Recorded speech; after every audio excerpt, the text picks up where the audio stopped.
Hey, welcome to the second episode of Drive Your Dream Home.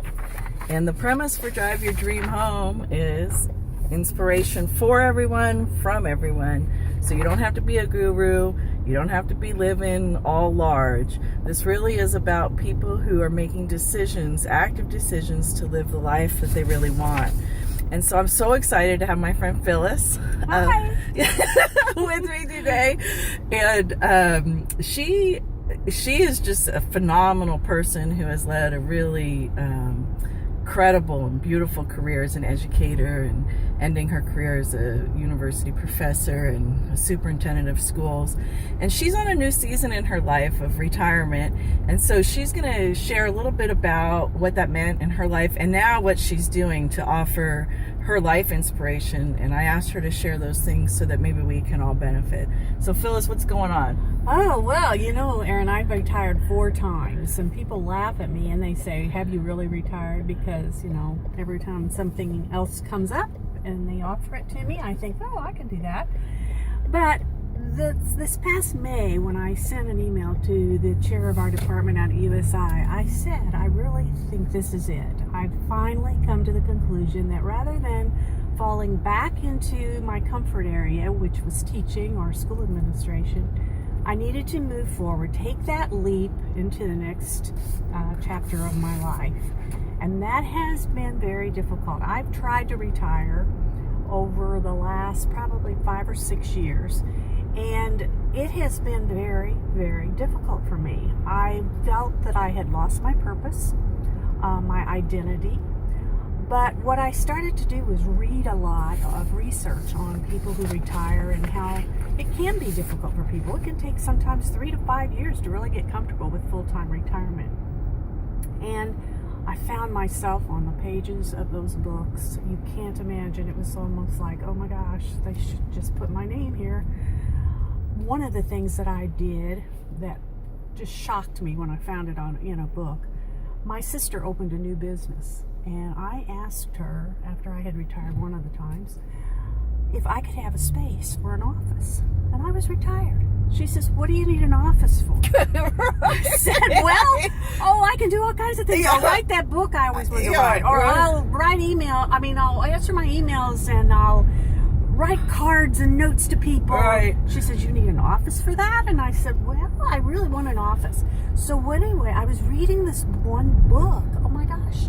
Couldn't believe it, how many CEOs, and in some respects that's exactly what I was when I was superintendent of schools, definitely needed an office to feel like they had an identity. And there it was. I thought, oh my gosh, this is ridiculous. I was willing to pay for a space.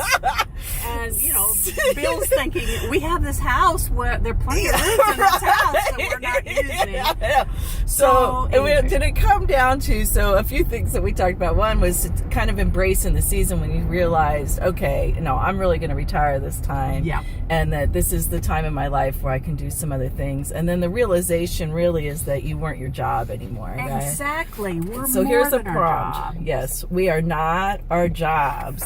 And whether you're retired or actively in a career or raising kids or, taking care of aging parents, those are roles we play. That isn't who we are. And so many people get confused about that. Yes. Young and in later life. So what did you do to start realizing, one, being hilarious and realizing, okay, I'm not paying for a space because I am not my job anymore. Right. And you did some research. And then how did you start finding this inspiration, this newfound inspiration to not only embrace retirement, but to really reconnect with yourself? Well, one of the things that happened was Bill bought me painting lessons for Christmas 2 or 3 years ago. And I was kind of playing around with it a little bit. And then I thought, well, now that I'm retired, I'll have more time to do it. And I started painting with Joanne Massey, who is absolutely phenomenal.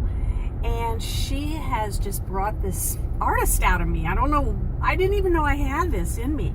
So anyway, I am painting. That's one of the things that I'm doing, which is wonderful. And it was wonderful that my husband saw it in me that I didn't even know I had.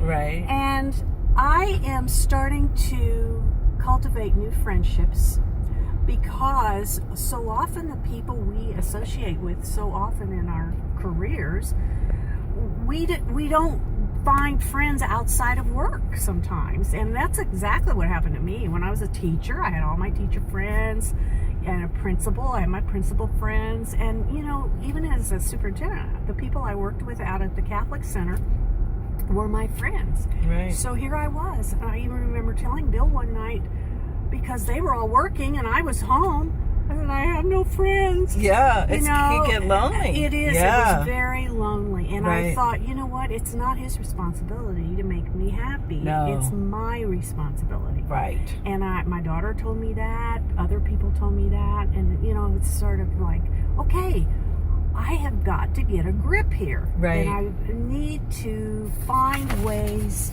that fill me up. So I have joined a garden club.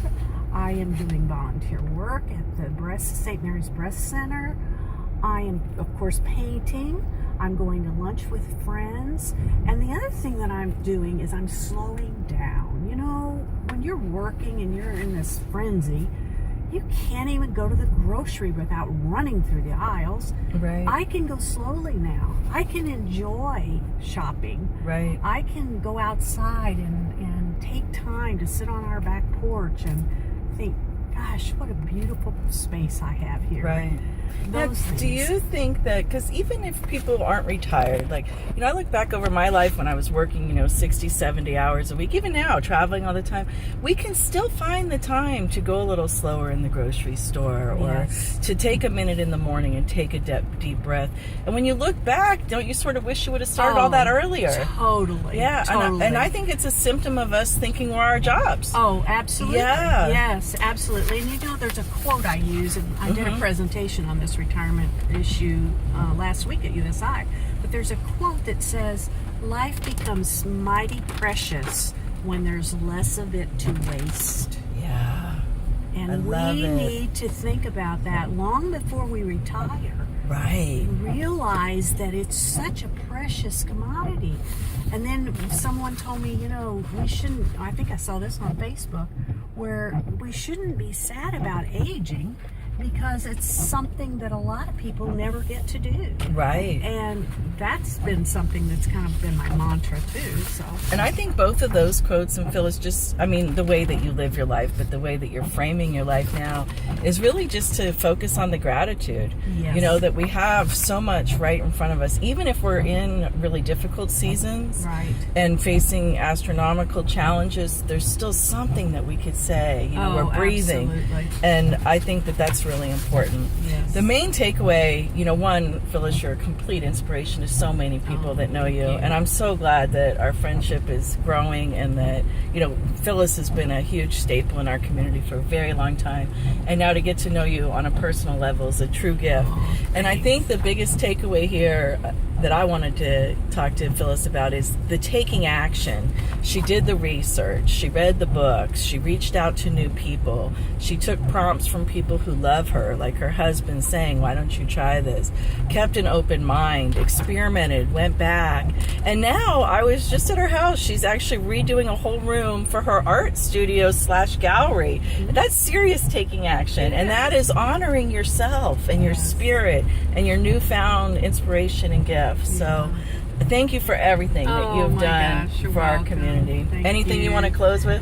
No, but I just feel honored that you asked me to do this. So Oh thank you, my Erin. gosh, it's my Thank honor. you. So if you want to be on Drive Your Dream Home, or you know somebody who is doing something really cool to make their life better, you can email me, Erin at ErinRamsey.com, or on social media, it's Erin Ramsey Joy. Take action. Bye. Bye-bye.